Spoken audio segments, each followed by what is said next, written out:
Seseorang di antara sahabat dan tabi'in dinukil dalam buku-buku tentang khusyuan sholat, kumbang datang menggigit, menyengat dahi mereka, berdarah, mereka nggak bergerak, seperti batang pohon yang kokoh.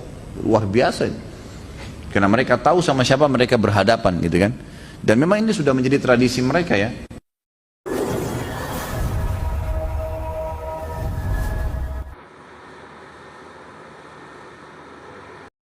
Di mana Ibnu Qayyim mengatakan level orang yang sholat itu ada 5. Level yang pertama, orang yang berdosa dengan sholatnya, kata beliau. Siapa ini orang yang berdosa? Orang yang sholat tidak sama sekali memberikan haknya. Ada orang sholat hanya karena disuruh oleh orang lain, hanya karena tidak enak, mau udu nggak udu terserah. Ini berdosa nih. Percuma dia sholat, dia berdosa. Karena di sini riya. Nah, itu.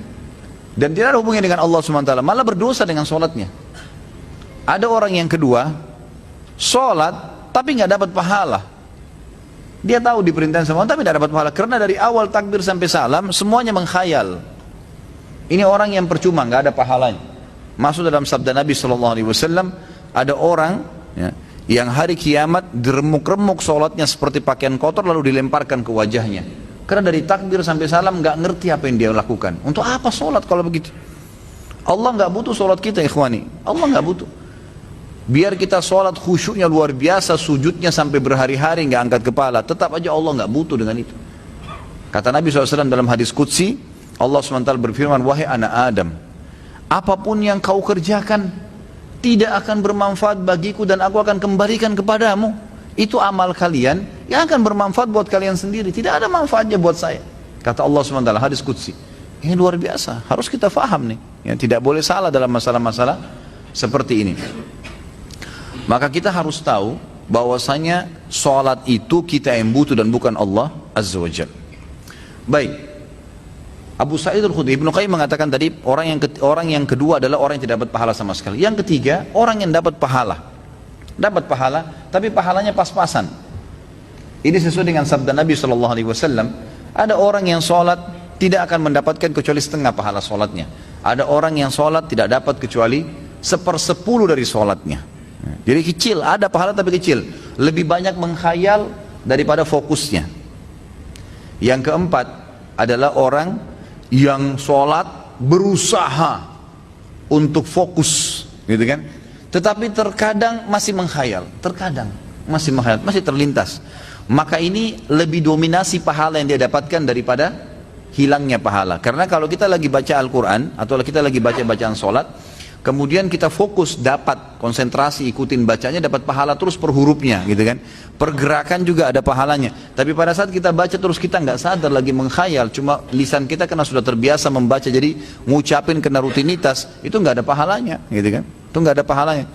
Orang yang keempat ini adalah golongan orang yang dapat mayoritas pahala sholatnya, tapi masih ada yang hilang. Bedanya tadi dengan orang yang ketiga, mayoritas pahalanya hilang, cuma sedikit yang dia dapatkan, gitu kan? Terbalik. Yang kelima ini yang luar biasa. Orang yang sholat semuanya dari takbir sampai salam fokus.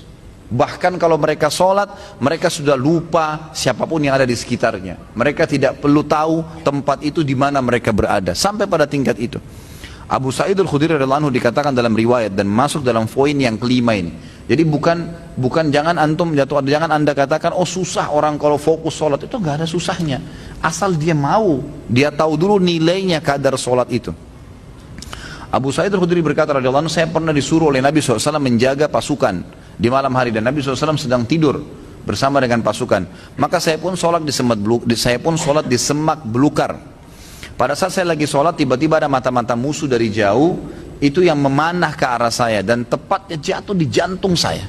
Di tengah-tengah dadanya jatuh di jantungnya. Dia bilang lalu keluar darah. Tetapi pada saat itu saya sedang sangat menikmati surah Al-Kahfi yang saya baca, sehingga saya tidak merasakan perihnya dan sakitnya anak panah itu. Tetap baca surah Al-Kahfi dengan tenang. Al-Kahfi mengalahkan itu semua, gitu kan?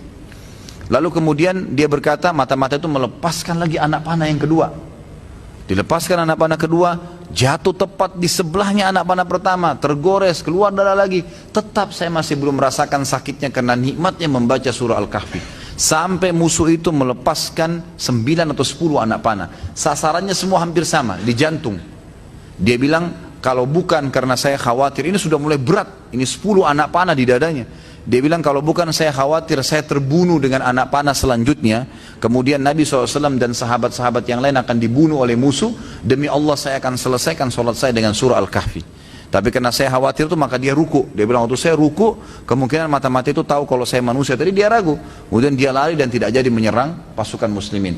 Tapi saksi bahasan kita bukan masalah perangnya. Bagaimana Abu Sa'id Al-Khudri bisa fokus sampai tidak merasakan sakitnya anak panah. Coba nih teman-teman di sini kalau digigit nyamuk, ya. Digigit nyamuk gimana tuh?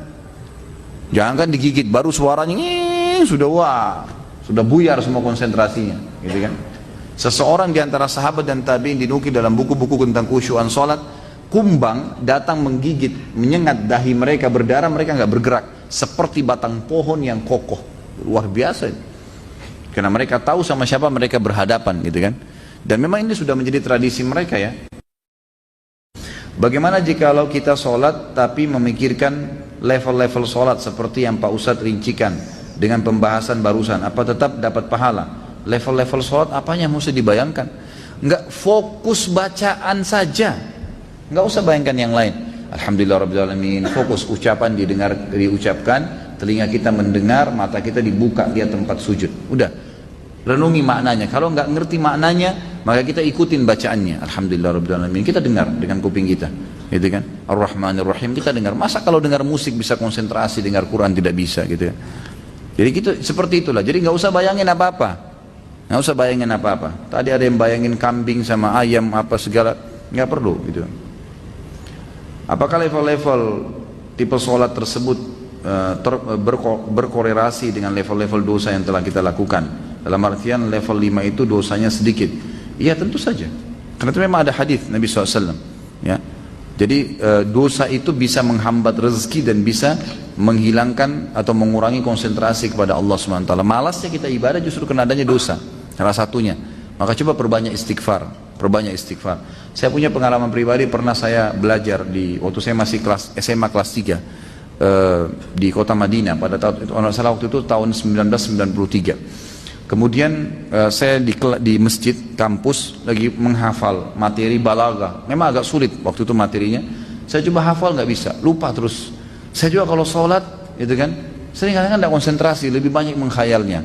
Subhanallah, ada teman dekat saya, Dr. Muhammad namanya, sekarang baru selesaikan S3-nya doktornya. Adik kandungnya Dr. Sulaiman Raheli, sahabat dekat saya, gitu kan. Maka beliau datang ke saya dan mau mengajar. Waktu itu beliau tingkat 2 kuliah di kuliah hadis, ngajar saya. Sebelum buka buku balaghah itu, saya dari asar ini sudah baca nggak faham-faham. Dari habis duhur malah. Pulang dari kelas ujian saya baca sampai menjelang isya belum faham. Habis isya dia datang ajar saya. Terus saya tanya, akhi, apa sih sebenarnya penyebabnya? Saya kalau sholat nggak konsentrasi, baca buku nggak bisa hafal-hafal. Dia ucapin kalimat subhanallah menyentuh saya. Dia bilang, mungkin kamu masih punya dosa. Padahal waktu itu saya masih kelas 3 SMA. Dan ini teman-teman perlu tahu ya, saya SMA itu di Madinah. Di Madinah itu nggak ada bioskop, nggak ada karaoke, perempuan semua bercadar, pakai jilbab. Hiburan kami itu dulu kampus, Masjid Nabawi, gitu kan. Kalaupun kita masuk ke mall, ke pasar-pasar, nggak ada musik, beli kebutuhan, kemudian pulang ke kampus. Nggak ada celah yang kita katakan ada dosa kayak di Indonesia. Orang yang masya Allah SMA-nya di sini luar biasa kemana-mana. Tapi itu saja masih cukup membuat saya tidak bisa khusyuk gitu. Lalu dia bilang, coba akhi, ente istighfar kepada Allah SWT, kemudian coba sholat. Ya, kan? Mungkin tujuan dia waktu itu mengajak untuk sholat taubat ya. Ada hadis Nabi SAW riwayat Abu Daud dengan sanad hasan.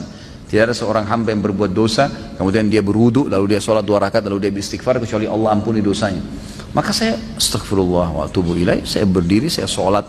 Waktu itu 2 rakaat menghadap kiblat, subhanallah. Begitu saya salam, ini pengalaman pribadi. Begitu saya salam, saya belajar dengan dia setengah jam buku itu saya fahami. Setengah jam buku itu saya faham. Bahkan saya hafal hal-hal yang tidak saya hafal sebelumnya, yang sudah mungkin 6 jam saya belajar, gitu kan. Subhanallah. Saya jadikan patokan, ternyata memang dosa bisa jadi penghambat itu. Maka makin pekah, makin dekat dengan Allah SWT, maka makin berpengaruh kehusyuan tentunya.